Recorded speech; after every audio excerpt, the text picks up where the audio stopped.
on to the 5th episode of Season 3 of Northern Spin. I'm Michael Taylor. By day, I'm the editor of the Northwest Business Desk. Here's my happy clappy co-presenter, who's a little bit happier than the angsty version that we had last week, Chris Maguire. No, thank you very much, Michael, and thanks for being there for me when I needed you last week. I'm the executive editor of Business Cloud and Tech Blast, and the reason I'm so happy is because we're not doing one Northern Spin podcast this week, we're doing two. That's right. On Thursday, we'll be recording a special podcast about Wednesday's budget with the former civil servant Nicola Headlam, who is now the chief economist and head of the public sector at Red Flag Alert in Manchester. Absolutely. She was playing hardball, actually. She's doing a lot of stuff on Radio 5 Live, but she knows where her bread's buttered as well, and we've promised her the best coffee. Now, I've made an executive decision, Michael, because I was going to start by saying that we've got some lovely feedback from listeners, but I was going to reveal that an official, our Northern Spin Twitter account, the official one, not our personal ones, has been blocked by a prominent Northern politician. But then I thought to myself, you know what? Teesside Mayor Ben Blocker-Houchin doesn't deserve further discussion. Teesside with two S's as well. It's been pointed out to us, hasn't it, by someone up there? Absolutely, yeah. But if a politician wants to block us, fair enough, you know. Yeah. Anyway, let's focus on the people that matter. Our listeners, our viewers, even. Some people watch us on YouTube, you know, all the time. Justine McGuinn, who's down there at MIPIM in Cannes this week, said it was a great listen and very informative. She listened to the same one that we were. Yeah, I think she did, actually. She's not getting us mixed up. I think she did, yeah. Right. I think it's helping with her sleep, I think. Okay. Chris Marsh said he described Northern Spin as very impressive and makes me want to do one of my own. Do you realise how hard it is, Chris? Do you realise? He's too good looking for podcasts anyway. Yeah, he is, yeah. Great face for podcasts. And the acclaimed futurist, Tom Cheesewright, crazy name, crazy guy, said it was spectacularly good. In fact, I take all that back, Tom. Top guy. And a must listen. I mean, that's incredible. These are really, really serious, good people. They are, and he can see into the future, Tom Cheesewright. So thanks very much to them. Yeah, what's my lottery numbers next week? Absolutely, absolutely. Anyway, what are we talking about today? Well, loads to get stuck into. The name on everyone's lips, Gary Lineker, but it goes much deeper than that, and we're going to go much deeper. We're going to be looking at the BBC, the role of celebrities entering politics, and whether the Conservatives have reverted to being the nasty party again. We're also going to be looking at what's the point of PMQs? Will High Speed 2 ever be built in our lifetime? You know, I'll be 69 by the time it comes to Manchester, apparently. It's for the children, though, Chris. Absolutely, absolutely. What can we expect from Wednesday's budget? We're going to have a little look at that ahead of our special podcast this week. And can the UK's entry win Eurovision, which you've been playing today? Yeah, well, maybe they can. Now, we have our usual thank yous to do, starting with our producers, What Media, who do a really, really top job for us every single week. They're the kings of video content creation, and they've made their own headlines this week after entering into a partnership with Scandinavian influencer technology company Inspire. Under the agreement, What Media will represent Inspire in the UK and offer their solutions to their network in Scandinavia and beyond. Great stuff. Well done, What Media. Yeah, well done. That's Inspire with a Z as well. I'd like to thank our sponsors, Oscar Technology and Lily Shipping, without whom this couldn't happen. As always, we talk about Lily Shipping in part 2, but Oscar share our commitment to integrity. They're an award-winning recruitment consultancy delivering talent across tech, digital, life science, energy and construction. I visited Oscar last week. They don't make great tea, but they make great appointments, and they've got some big news of their own as well. So watch this space. We're really pleased to work with them because they've got integrity. Fantastic. Now, we're going to kick off, if you'll pardon the pun, by talking about Gary Lineker and the wider implications of what's been going on at the BBC. Why don't you give us, though, a quick recap? So I'll start, if that's all right. So on Tuesday, Gary Lineker tweeted, "Good heavens, this is beyond awful," in response to a Twitter video featuring Home Secretary Cruella Braverman about the government's illegal migration bill. Now, when somebody takes issue with the host, someone then took issue with the host of the Match of the Day, the blessed Gary, and he replied, "This is no huge influx. We take far fewer refugees than other major European countries. This is just an immeasurably cruel policy directed at the most vulnerable people in language that is not dissimilar to that used by Germany in the 1930s. And I'm out of order?" So, Chris, sum up what happened next. Yeah, and respect to you as well, Michael, because both myself and you turned down the opportunity to present Match of the Day on Saturday. So anyway, back to serious stuff. So Gary Lineker's tweet, this prompted the inevitable government backlash, especially from the far right of the party, but Lineker said he would and I quote, continue to speak up for those poor souls that have no voice. Things came to a head on Friday when the BBC issued a ill-advised statement saying Lineker wouldn't be hosting Match Today on Saturday, saying he'd breached the BBC's social media guidelines. Now, that prompted a flurry of tweets. Pundits like Ian Wright and Alan Shearer said that they wouldn't be appearing on Match Today either. Fellow presenters, hosts, commentators all followed suit. I did try and watch a little bit of Saturday's Match Today, which lasted 20 minutes, was bereft of any commentary and conversation. You basically just heard crowd noises. Now, I think we need to break this down into 4 sections. First one, Gary Lineker. Second one, celebrities entering politics. Thirdly, the BBC. Fourthly, the role of the government. Over to you, Michael. Well, Chris, I'm going to push back a little bit with your attempt to drive this discussion in what I suppose is quite a predictable but understandable direction. Now, I'm going to say it right from the outset. I support Gary Lineker in every single possible way on this issue, and and support him in every decision that he's made. But where is the discussion in all of this about the refugee and asylum bill, the moral discussion about refugees and what has happened to our basic humanity? Let me read out a couple of things from international agencies. The UNHCR, which drives global bilateral relations around the whole issue of refugees and looking after them, and the international protocol surrounding it. They said the effect of this bill in this form would be to deny protection to many asylum seekers in need of safety and protection, and even deny them the opportunity to put forward their case. This would be a clear breach of the Refugee Convention and would undermine a long-standing humanitarian tradition of which the British people are rightly proud. So the thing here, Chris, is most people fleeing war and persecution are unable to access what some people call the required system, the normal ways of claiming asylum.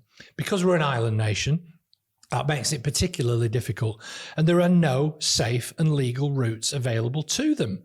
And there seems to be no appreciation about the struggle that people are going through, fleeing war in Afghanistan, Syria, Sudan, Eritrea, Libya, and maybe under threat from crime gangs in Albania, which is, although Albania is a modern European state and a member of NATO, it does have some profound social issues.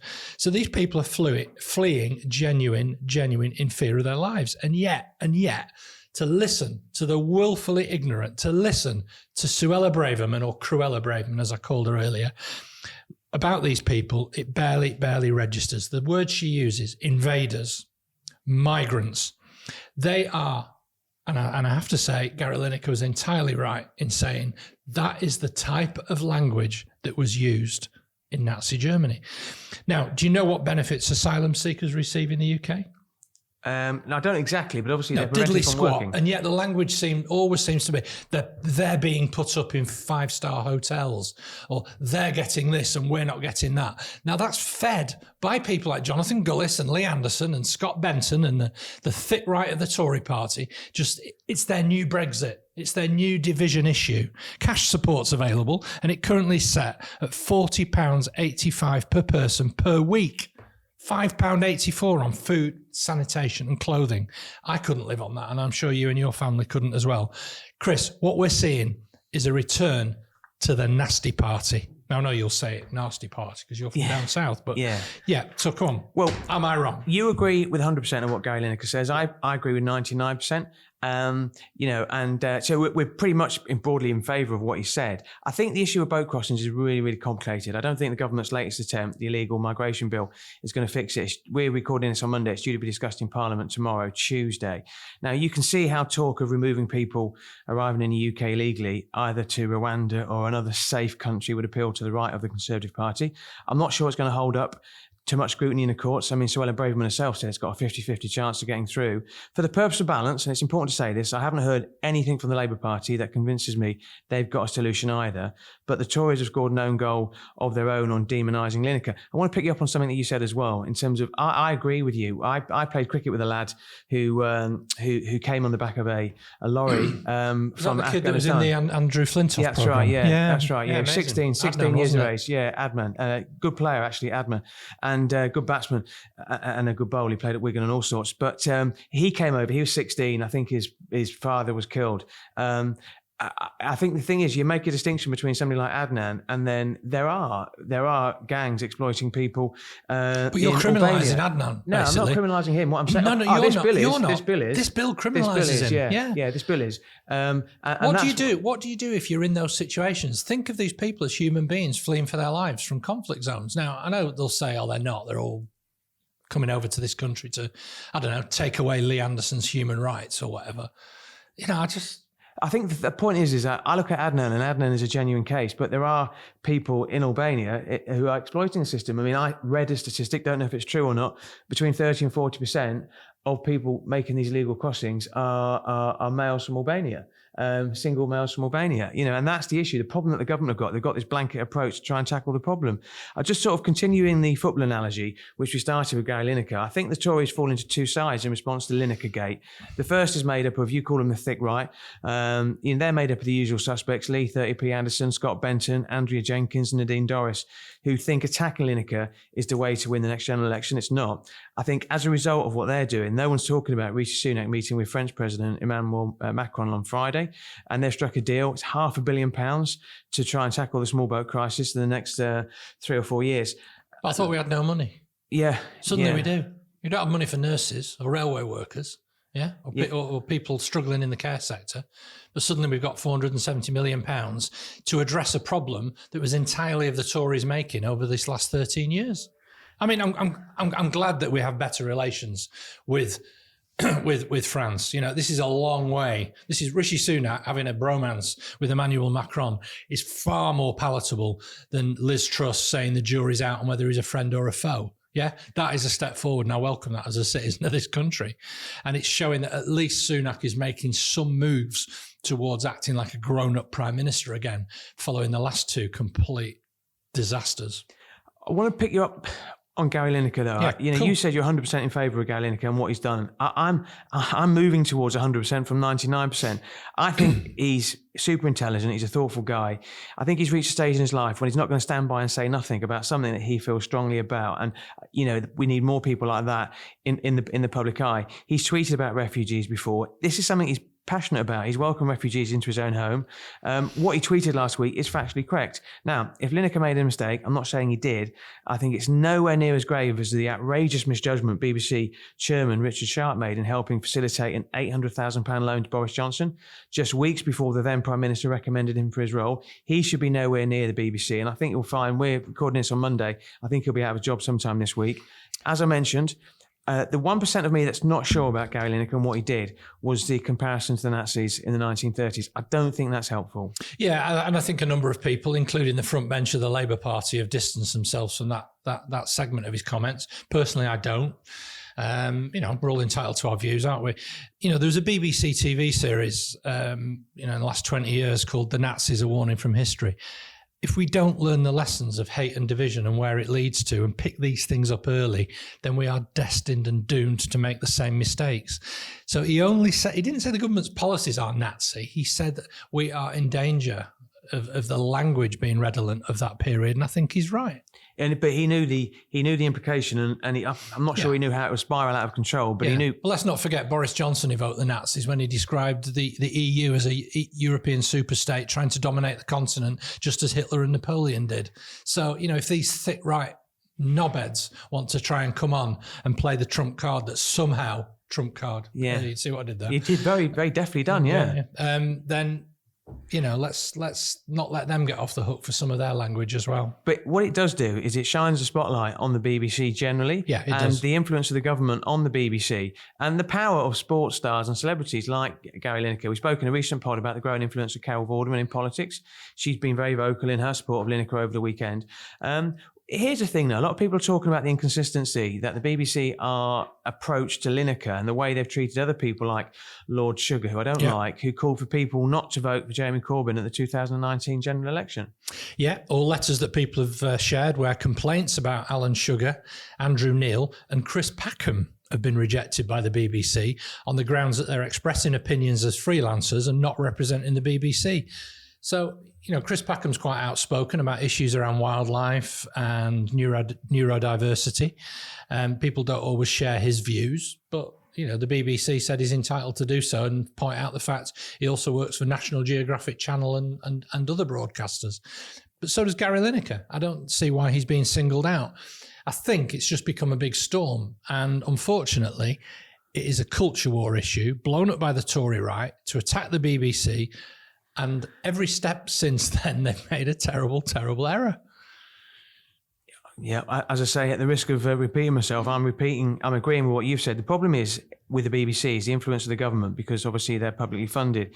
Gary Lineker, Carol Vorderman, just two high-profile celebrities who've spoken about things that they disagree with in politics. I mentioned Alan Sugar earlier. He used Twitter to accuse RMT union Mick Lynch of, quote, bringing the country and ordinary people to their knees over Christmas. That was a tweet in December last year. Let's not forget as well, the BBC actively encouraged Lineker to make political statements about Qatar's human rights record ahead of the World Cup as well. So celebrities entering politics isn't new. It's not unique to this country either. Taylor Swift, who my kids love, especially my eldest daughter, one of the highest profile politicians to tweet her opposition to the decision to overturn the Roe and Wade abortion bill in the US last year.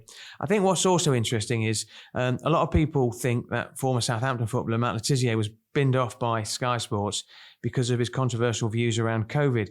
If you look at Gary Neville, we've not mentioned him for about 6 shows, his relationship with Sky. Now, he's a paid-up member of the Labour Party, and he's increasingly using his platform to make political statements. Not all the time, just occasionally. The difference is the BBC can't wield any influence on Sky like they do on the BBC because they're publicly funded. The government can't, you mean? No. So the government can't wield any influence on the BBC because they're publicly funded. If we look beyond that, we look beyond Gary Lineker, it's been a terrible week for the BBC. But do you think they've been mortally wounded by what's happened? I think they've been wounded, definitely. Whether it's mortal remains to be seen. They've come through scandals before. If you remember in the first decade of this century, the Director General resigned, the chairman of the BBC resigned over them doubling down and defending Andrew Gilligan's statements on the Today programme about whether the Labour Party government at the time under Blair and Alistair Campbell in particular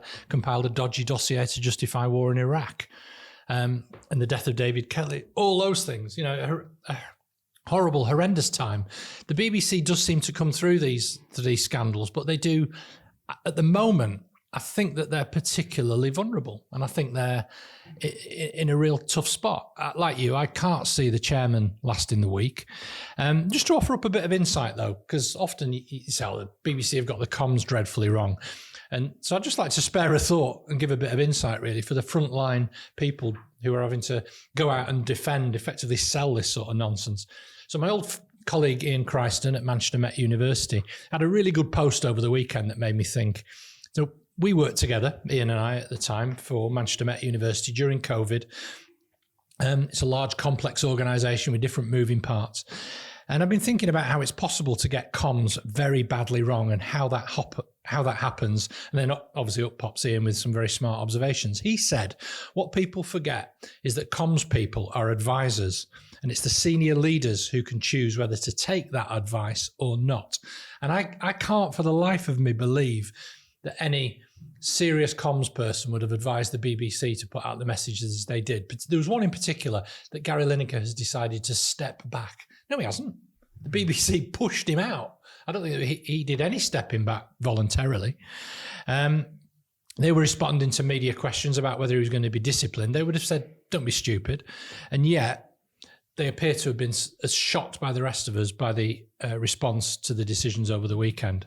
Their paymasters, the bosses of the BBC, are ultimately responsible for how they dispatch people to the front line of delivering comms like this. And they've just been sent out to polish a turd. Yeah, it's always making the distinction as well. I think that BBC News accounts for about 3% of the BBC's output, but they probably attract 97% of the complaints that the BBC gets. So in the main, the BBC do a wonderful job. We've been waxing lyrical about Happy Valleys in recent episodes of the podcast. They do a wonderful job. They've got problems though, and the business with Richard Sharp being the chairman is just smacks of hypocrisy. That's why he'll go. It smells.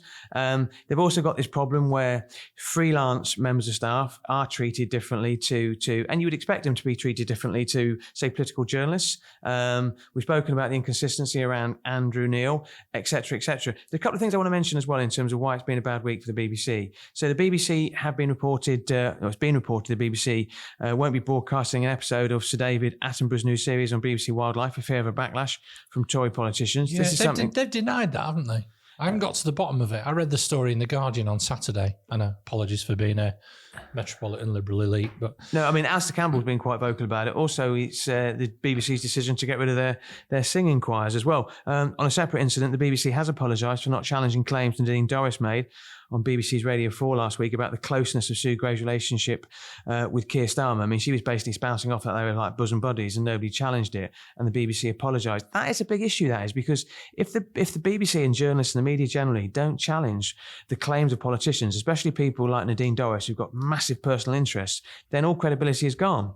Yeah, I think it's good that the BBC journalists are kept on their toes. I thought Laura Kuenssberg was on good behaviour at the weekend. I think she had the possibilities of a censure. I think she was treading on eggshells a bit around her interviews, both with Jeremy Hunt and Rachel Reeves. It was quite interesting to watch the dynamics and the body language in the room with all of that going on. But, you know, the whole thing about Sue Gray and the Chief of Staff stuff, I know you want to talk about that, don't you? And when you think there's questions to be answered, presumably, about whether Sue Gray needs to be more transparent about when she first started communicating with Keir Starmer about that job. I don't think it's quite the gotcha that the Tories hope it's going to be. I think they're more worried that Labour's looking more and more serious by the day. I think what is important is that the timing. I think Sue Gray's appointment is a wonderful appointment for Labour, but clearly, you know, bearing in mind she carried out the investigation into Boris Johnson, and now she's moving to the Labour, it doesn't look good. So the optics are important. So we just need transparency, but we need transparency across politics generally. What I will do as well is that we've been quite quick on this podcast to criticise people who we think are letting the side down. I want to give a little bit of credit to Labour MP, Middlesbrough MP, Simon 7 Weeks Clark, who was the Levelling Up Secretary for 7 weeks. I thought he gave a much more measured interview on Laura Kuenssberg on Sunday about Lineker and the challenges facing the BBC. I wouldn't bracket him into the quote unquote thick right that we sometimes talk about. No, that's fair enough. I think he had far fewer answers to Peter Salmon, who was also on the show, former managing director of the BBC, who oversaw the move from London of thousands of people up to Salford Quays, and Nadia Whitto, the youngest MP in the House of Commons, Labour MP from Nottinghamshire. I don't think he had answers to some of their analyses, but yeah, he's not playing to the mob in the same way. I think he realised he was in a room full of grown-ups. Yeah, no, I agree. And he finds it a lot easier on Twitter to maybe drop his standards. Peter Salmon, of course, married to the wonderful Sarah Lancashire, the actress. Yeah, go on. Anyway, it's hard to hear, but vital to what go on. Yeah, you want to talk about PMQs, don't you? I do, but before I do, actually, I've got this view, incidentally. What's the point of PMQs? I listen to it every Wednesday, and I just think the quality debate is dropping exponentially. It's horrendous. But I do want to praise Labour MP Jess Phillips. This isn't party political. It never is. It shouldn't be. She took more than 5 minutes to read a list of women last week killed over the last 12 months, where the perpetrator or suspect was a man. Hugely powerful. Yeah, it's really hard to hear that stuff, isn't it? And I think I've said before, I'm a huge admirer of Jess Phillips. I think she's just the sort of person politics needs. She really advocates for women, and she's a fantastic constituency MP, and I've got all the time in the world for her. Her books, by the way, I really recommend that you should read them with your growing interest in politics. No, absolutely. So, well done to Jess Phillips as well, and a wonderful, albeit a very difficult listen of a speech. Now, what is it you wanted to say about PMQs more generally? I listened to PMQs and I watched it last week. Now, PMQs has always been theatre. It's always been a bit of a bear pit. Ultimately, I checked the definition of why we have PMQs for. It's supposed to be an opportunity to hold the PM to account.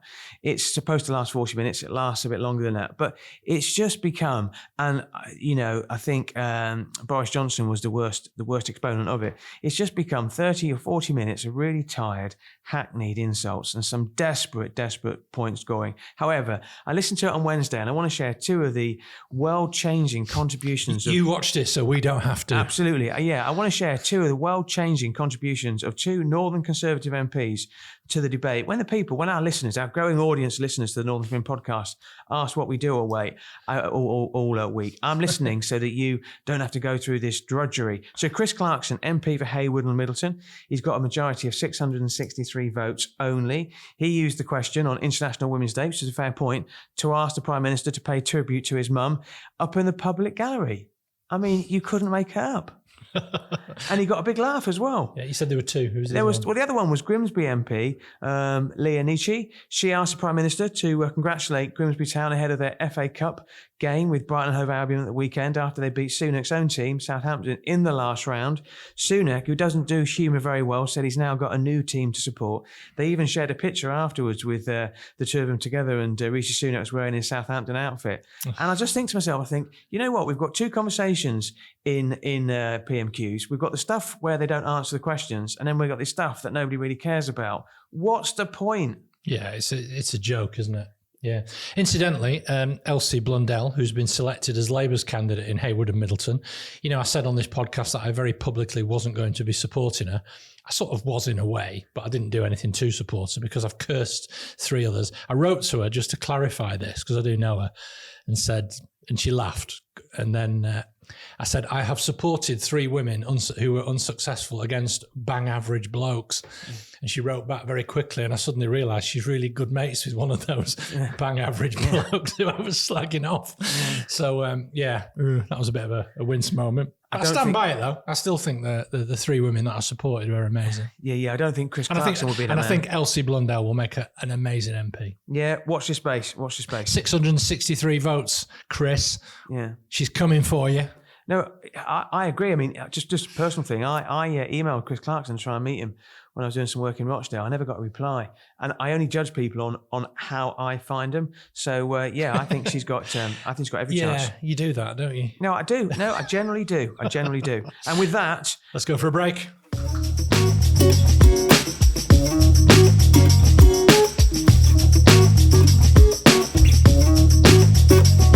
Welcome everyone to part 2 of the Northern Spin podcast. And Michael, we move at great pace here. In the first part of the show, we spoke about Gary Lineker and what was going on. And it's just emerged that he's now going to get back on Match of the Day. Now, some people might say that actually we recorded the show, but it's not gone live yet. And the fact that he's now being readmitted back onto the Match of the Day fold is coincidental and nothing to do with us. You would disagree, though. Not at all. It's all down to us. All down to us. No, I'm really pleased. So this is part 2 of Northern Spin. So a little bit of a plug for our sponsors now. I've interviewed thousands of CEOs, MDs and all the rest of it, and they all need a really good personal assistant for their business or organisation. And who should they turn to? They should turn to Lily Shippen as well. They're a specialist recruitment agency for HR and business support staff. Bases in Manchester and London, Lily Shippen recruit for a wide range of roles, including executive assistants, personal assistants, office managers, receptionists, HR business partners, and many more. They don't just know how to recruit, but they know when to recruit as well. So if you're an MD, CEO, or business leader in the North or anywhere, remember the name Lily Shippen. And just to flag up as well, Emma Hubert, who is a consultant at Lily Shippen, has written a really interesting piece in Business Cloud entitled "Could Technology Kill Off Executive Assistants?" as well. That's well worth a read. Yeah, in a minute we're going to be discussing on manoeuvres, but there are a number of regional stories we need to discuss first. Where are we starting, Chris? Yeah, this is where we sort of rattle through what's been going on across the North and just get an opinion on it. We're going to start with High Speed 2 after the Department of Transport confirmed that High Speed 2 Phase 2A, that's the bit between Birmingham and Crewe, had been delayed by another 2 years for cost reasons. I was looking at the various stretches, and the bit between Crewe and Manchester is not going to arrive until I'm 69 in 2041. I mean, the thin end of the wedge for the North. What do you think? Yeah, it's making HS2 very, very difficult to love, isn't it? So I've always been slightly torn on HS2. I was convinced on its need by both Howard Bernstein and Richard Leese, the former chief executive and leader of Manchester City Council, who were very, very fearsome in their support for it. Howard in particular spoke about the connections to Europe and how Manchester, you get a train from Manchester to Paris or Brussels or Amsterdam. And I'm thinking, yeah, that makes sense. It connects us, it bypasses London, all the rest of it. Then its terminus was named as Euston, not St Pancras. So suddenly that argument's blown out of the water. So no trains to Paris after all. Then I saw it as a bit of a wake-up call for the North, that we're a secondary economy to London. And if Birmingham is too, then it just makes it even easier for people to commute from Manchester to London to do a day's work. And that was kind of scuppered as well. I think, it becomes a funnel that just goes one way. And I haven't, frankly, seen enough action on the Northern Powerhouse, despite everyone's best intentions to make the North a more thriving spot. So the more the government tinkers, trims, cuts, and changes the proposition, the less appealing and the less worthwhile it becomes. So suddenly it's not going to be even in Euston in the centre of London anymore. It's going to be at Old Oak Common next to Wormwood Scrubs Prison on the outskirts of West London. That's a joke. Cutting off the Ashton Metrolink in the east of Manchester suddenly makes it a bit of a disruption and cutting off the east of our city region for a whole lot longer. That's ridiculous. And yet the government has no priority and no ambition to do much simpler projects such as Piccadilly Station's platforms 15 and 16, which would immeasurably improve throughput of trains at Piccadilly Station. I want a high-speed link between Manchester, Sheffield and Leeds, connecting our cities in a much more meaningful way. It would make far greater sense, and it would make a much better dig at connecting the cities of the North. I was the editor of North West Insider after you, and I remember having a front page picture of High Speed 2 and getting all excited about the fact High Speed 2, going to transform the North. I left... It's for the kids, though, isn't it? Yeah, well, I mean, I left High Speed. So I left North West Insider, say 6, 7, 8 years ago, and that's how little progress we've made. Moving on. The other thing, sorry, I forgot to mention this. If it's so critical to the economy of the North, why are they building it from the south first? It would have made much more sense to actually start tunnelling under Manchester, building at the airport, connecting the airport with Birmingham, connecting the cities of Manchester and Birmingham, rather than everything always being about London. You know the answer. Small point. No, it's a fair point. You know the answer to that, though. Now, we spoke last week about Matt Hancock's WhatsApp messages that were leaked to the Daily Telegraph by Isabel Oakeshott, who has burned more sauces than I've burned hot dinners. Well, you spoke about it a lot. Absolutely, I did. Now, I don't think we've got a smoking gun revelation that Oakeshott hinted at. Oakeshott, yeah. Yes. But the thing is that she did all these interviews and she spoke about the fact that, hey, the best is yet to come. I mean, the Daily Telegraph are doing a really good job of holding on to it if they are, because I don't see that huge story. What I found really depressing was there was one piece that came out. It's a WhatsApp message hinting that the former Health Secretary, Matt Hancock, discussed withholding funding for a learning disability centre in the constituency of Bury North Tory MP James Daly in a bid to pressure him not to rebel against the coronavirus restrictions. Now, just to be balanced, Hancock's team have said that what's been accused here never happened. That's a quote. I do find it incredibly distasteful, though, that good positive initiatives like that become sacrificial lambs because the government wants their politicians to vote with them. I find that depressing. Yeah. I'll tell you what it did do, though, Chris, and this is a point that Isabel Oakeshott made on a podcast interview that I saw her do, is it rather killed off the idea that this is some sinister government plot with Bill Gates to try and program us all with tracking devices, or that the coronavirus was invented in order to bring in draconian regulations to people's lives. It did rather kill off the conspiracy argument, didn't it? No, or maybe this is all part of the conspiracy itself to deflect us, because actually they really were. Maybe that's a conspiracy theory about conspiracy theories. Let's have another conspiracy theory. Graham Brady, best known as the chairman of the powerful 1922 committee, he's probably fed up of doing all these elections for the next Tory leader. He's in charge of all the Tory backbenchers. He's announced he won't be contesting his Altrincham and Sale West seat at the next general election. Now, he could write a book on the letters of no confidence that he's received over the years from unhappy Tory backbenchers and over various Tory leaders. He's been the MP since 1997. Anything to see here about his decision not to stand at the next general election? I think because he's called Sir Graham Brady and he's the grandee and he's the chair of the 1922 committee, people assume that he's like Ken Clarke, the father of the house, who retired from politics in his 80s. He's not. He's younger than me. He's a young man.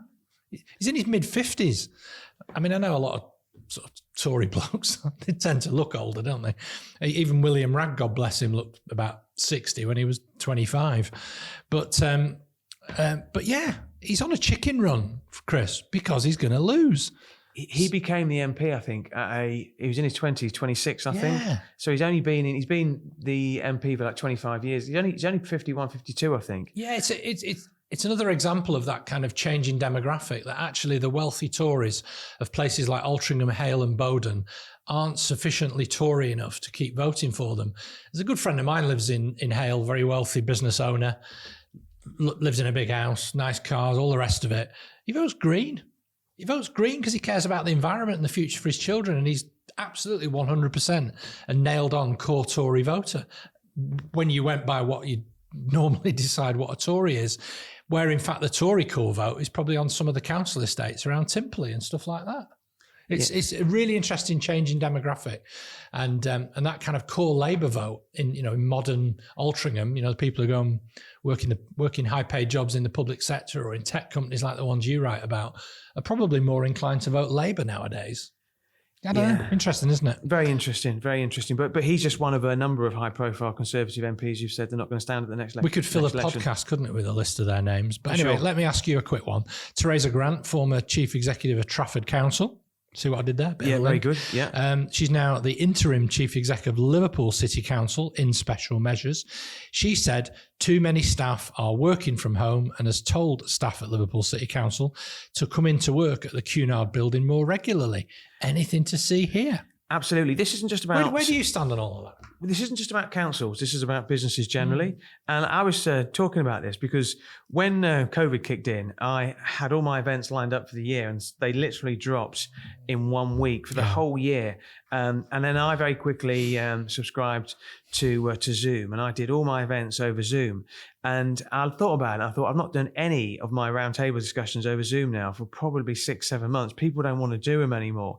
But the problem is what's happened is the genie's out. We've become zoomed out, haven't we? Yeah, absolutely. I see what you did there, Michael. Before you tell me, did you see what I did there, Chris? The problem is that a lot of people have got used to working from home. A lot of people over COVID got dogs and such alike.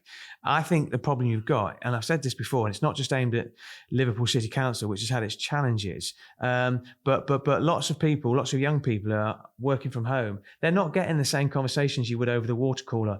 They're not getting the same conversations with experienced members of staff. If they've got an issue, they can't talk to somebody and just turn to them and have that conversation.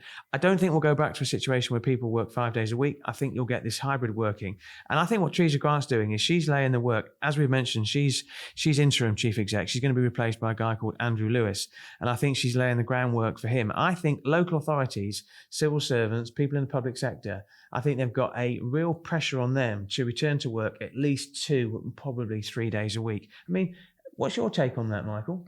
Yeah, I really, really hated that element of work during lockdown. I pride myself, my whole job at the university was all about relationships, both with people in the local civic communities, in businesses, and I was kind of robbed of it. I was on constant Zoom calls. I didn't like it.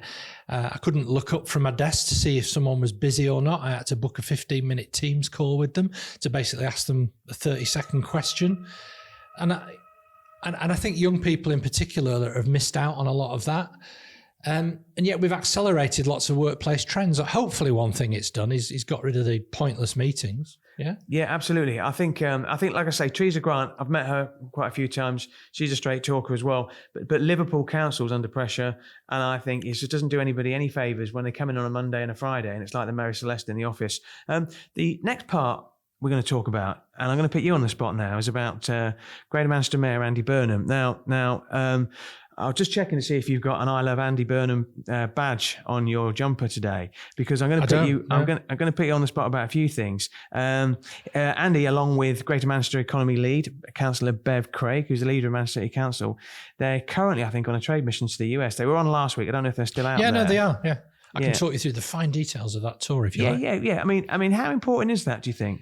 I think it's really important. So he's in Austin at the moment, in Texas, for the South by Southwest music convention, where New Order are headlining. You won't have heard of them, so I won't waste time explaining. But he's discussing a really exciting new music festival for Greater Manchester and a conference being launched by Ollie Wilson, son of the late, great Tony Wilson, here in Manchester. It also quite neatly gets him off the hook for not being at MIPIM in Cannes in the south of France, which always goes down really badly with the voters at home. And journalists like me, and you no doubt, say how much things cost in Cannes and that they're all on some big lig. So yeah, I think he's been at his best. Do you think, we're about to start the on manoeuvre section, do you think Andy Burnham's on manoeuvres in terms of what he's up to at the moment? Yeah, I do in a way, but let me briefly qualify that. He's on manoeuvres doing the things exactly that he should be doing as the Greater Manchester Mayor. So he's using this opportunity to really advocate for more devolution on behalf of the other mayors. Now, Andy writes a column in the Evening Standard, which we'll come on to in a moment. Cultural industries and tech are really important. So there's a really obvious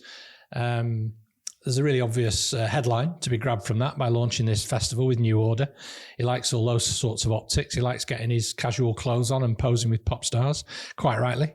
If I was him, I would want to do that as well. Now, the backdrop to his US visit this week also coincides with the budget.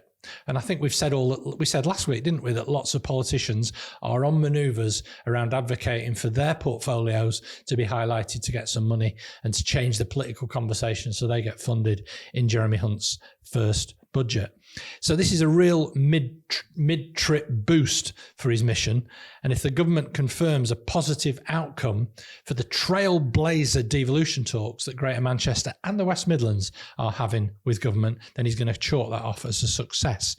Now, he said in his column in the Evening Standard, which is a London paper, by the way, he said, we also want more influence over overseas trade promotions so that we can show that modern Britain is more than Beefeaters and Big Ben.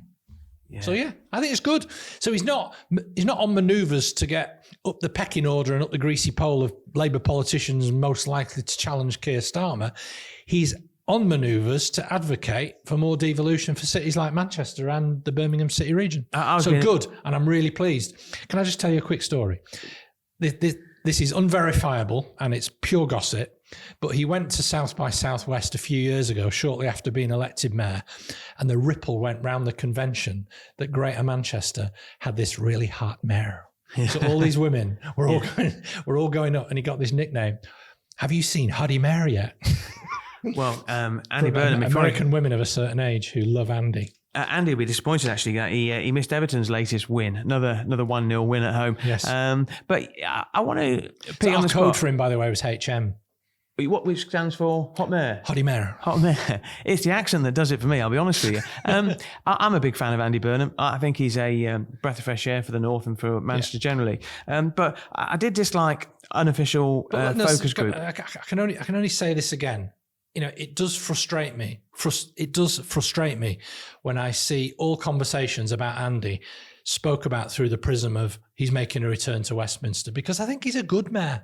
I think he's been good for it. I literally wrote an academic thesis on it, that this is what the cities of the North need, is powerful advocates, whether they're wearing North Face jackets or not. I'm putting you on the spot now, and you've got to listen to me now. This is important. So I was speaking to a couple of listeners last week, and they enjoyed last week's podcast when they spoke about the fact that you spoke about what happened to one of your sons actually being a victim of an horrendous crime, and you had a horrible experience at the hands of Greater Manchester Police. Yep. And this person said to me, they said, well, you know, when you speak to Michael, tell him, why did he let Andy Burnham off scot-free? Because Andy Burnham, of course, is responsible for the police budgets. You didn't mention Andy Burnham anywhere in your criticism last week in terms of what happened to your son. Why was that?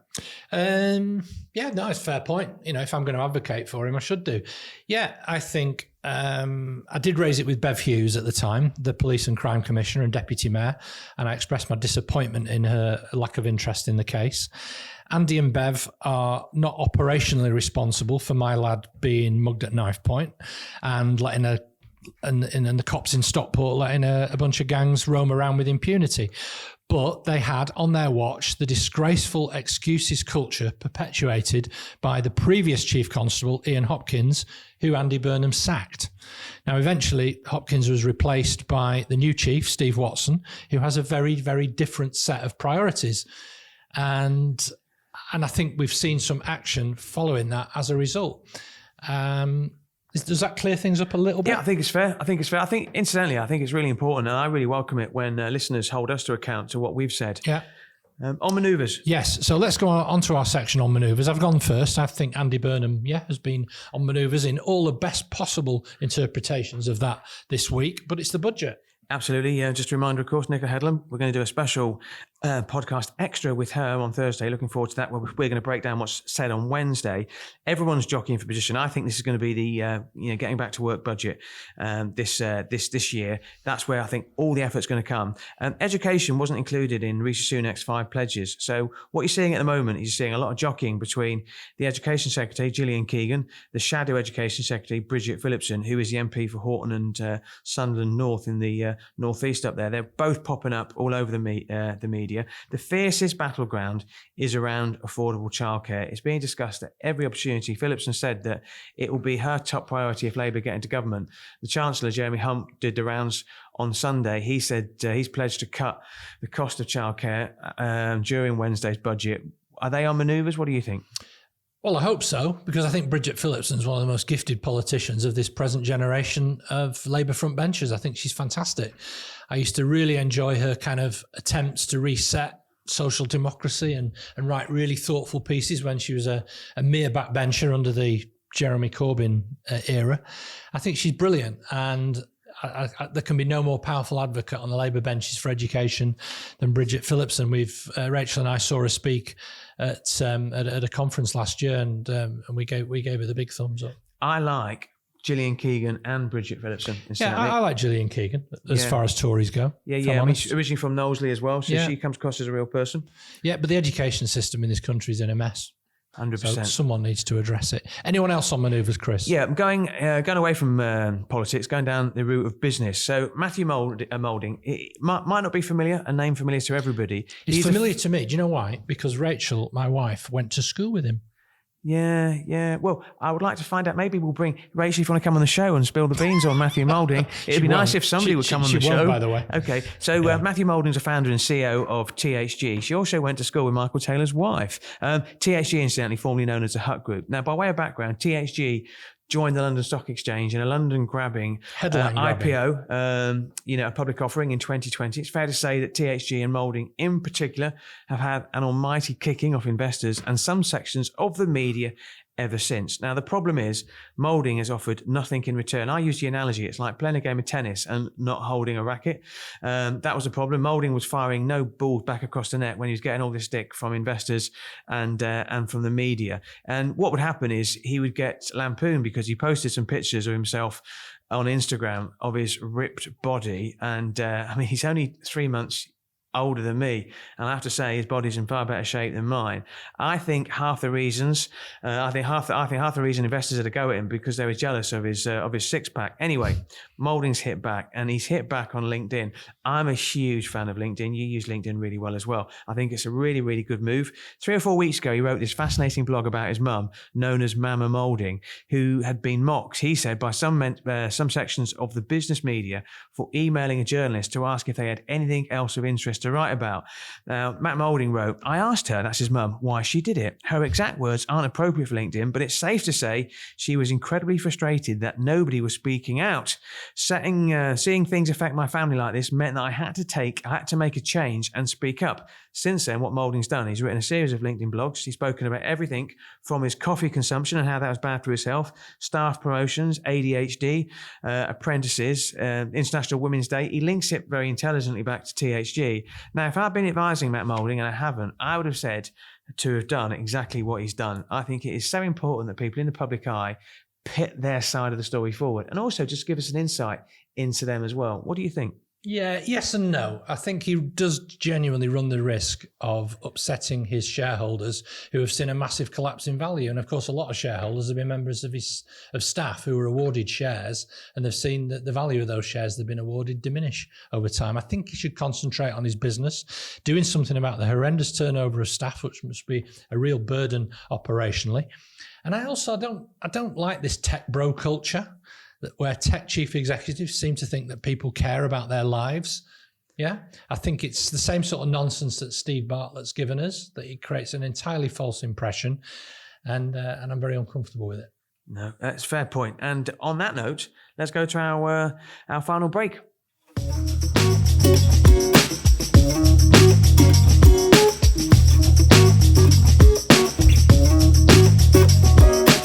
Welcome back to the third and final part of this episode of Northern Spin. Now, I was looking at Twitter over the weekend. I noticed that you've been in Liverpool. So what have you been up to on the work and the home front? Yeah, we're over in Liverpool. Really good. So I was on the guest list for the launch of the Art of the Terraces exhibition at the Walker Art Gallery back in November. And I didn't go. And I kept thinking every time, I'll nip into Liverpool, I'll do a meeting, I'll nip over to see the exhibition. And I never did. And then I was reminded by our mate Andrew Groves, Professor Andrew Groves, to give me his full title, who reminded me on Instagram that the exhibition ended on Sunday. So Rachel and I headed over. And I tell you what, I really, really enjoyed it. It was a real celebration of an important social movement that has proved more enduring than anyone ever realised. The art of wearing smart gear to football matches. Who would have thought that became a cultural phenomenon? But it was a huge part of my cultural hinterland. And then on a similar note, I reported last week on the business desk a story that I've been chasing for a while, that JD Sports are to close a Manchester institution, a menswear store in the Northern Quarter called Oi Polloi, where I've spent far too much money over the years.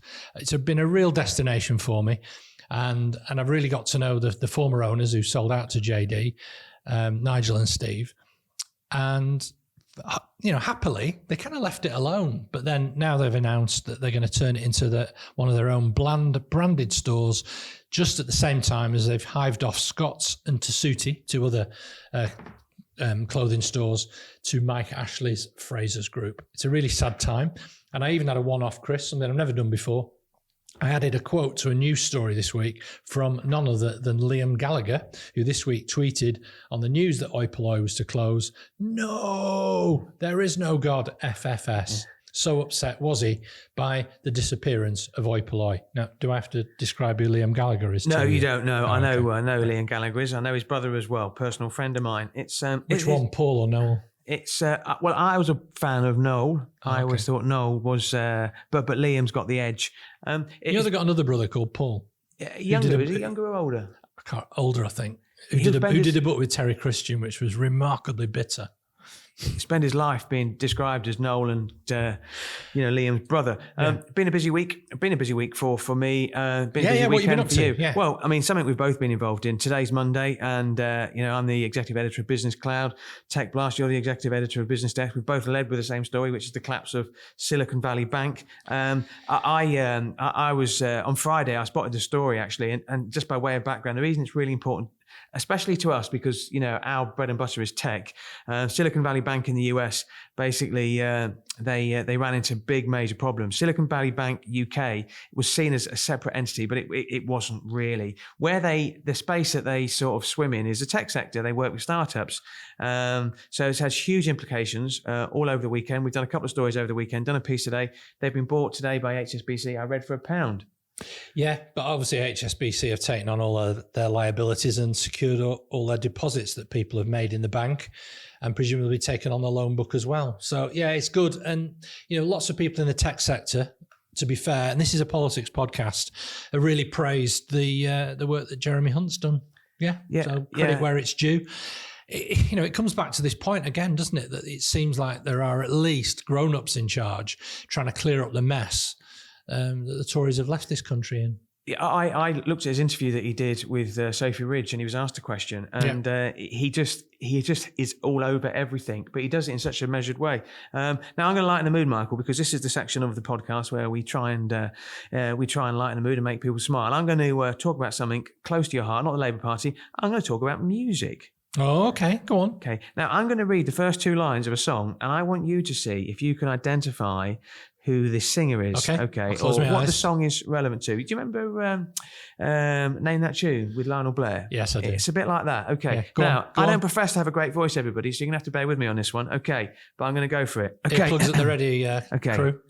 Oh, yeah. Oh, when you said you were leaving to work on your mental health. Ah, yes, that's the start of the UK's entries of this year's Eurovision Song Contest by Mae Muller with her song, I Wrote Our Song.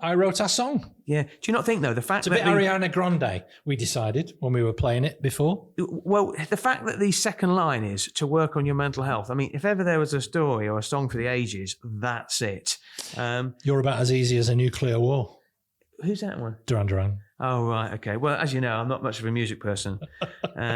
Well, I was with Alex Cann on Friday, the hardest working man in commercial radio, broadcasting right across the north from Southport to Scunthorpe, Isle of Man to Halifax. He reckons it's got a chance. And as long as you're not singing it, maybe we have. No, I can sing the whole version if anybody wants me to. Just, email us or send us a message on Twitter. The point I'm making is actually I'm really excited about it. I saw the prices for the tickets and I thought there's no way I'm going to spend 130 quid to watch that. I wouldn't have got a ticket anyway. What I would say is, given the fact that he's coming home, Gary Lineker, so the slot that we were hoping to get on Match Today is no longer there. In the unlikely event that Graham Norton does pull out of the Eurovision Song Contest, I am available and I'll be very happy to do that for a competitive price. Have you got any TV and film recommendations? It's interesting because although this is a political podcast, people always say to me, I know they've listened to the end of the podcast when they say, I can't believe you've taken 13 years listening to Downton Abbey, which I'm getting onto. But have you watched anything of a note this last week? Yes, I have. And this is a special one for our producer, Ellis. I watched the feature-length Luther on Netflix, which was very, very dark, very odd, brilliantly acted, especially by Idris Elba and the villain in it, Andy Serkis, who you might know, who played Gollum in the Lord of the Rings trilogy. But basically it was a pitch showreel for Idris Elba to get the James Bond role, in my view. If there's an actor you could be, for me, I'd be Idris Elba, because I think he's too school. He's too cool for school. Yeah, he's great. I love him. Now, for the first time in 5 weeks, I've not been to the cinema. Me and Mrs. M decided we've had some bad experiences recently. We couldn't see anything we wanted to watch. So I took your advice. I thought, I'll watch this Succession because you've been raging about it, It's just the best thing ever. Yeah, but I don't have Sky TV, unfortunately. And I could get it on Prime, $2.49 an episode. My dad would say, how much? So I've not watched that yet, but I have watched season 5 of Unforgotten on ITVX. Okay. What's it like without Nicola Walker? Because she died at the end of Yeah, she did. Yeah. Series, Spoiler alert. Yeah, season 4, she died. The first episode was a really difficult episode, but what they did really well is the rest of the cast are in it. Oh. And actually what they made out is the first episode was actually we're struggling to come to terms with the death of the boss. And the person that they brought in was the antithesis of her. But now I'm on episode 5 or 6 of a 6-parter. It's really, really good. And I'd recommend it as well. Okay. Well, that's all for episode 5 of season 3 of the Northern Spin podcast. Episode 6 will follow this week after the budget with Nicola Headlam live in the studio. She's fantastic, isn't she? I can't wait for that. That was our second most listened to podcast we've ever done. Brilliant. And people really liked it and gave us great reviews, didn't they? Anyway, we're also on Apple Podcasts. Please review us if you can. Don't forget to press the subscribe button. Follow us on Twitter at Northern_Spin1 or watch us on YouTube. Thank you, as ever, to What Media for recording this podcast, to our sponsors, Oscar Technology and Lily Shippen, and to Elliot Taylor for providing the music, New Beginnings. My name is Michael Taylor. My name is Chris Maguire, wishing Joe Shippen a happy birthday as well. Thank you very much. More than just a podcast.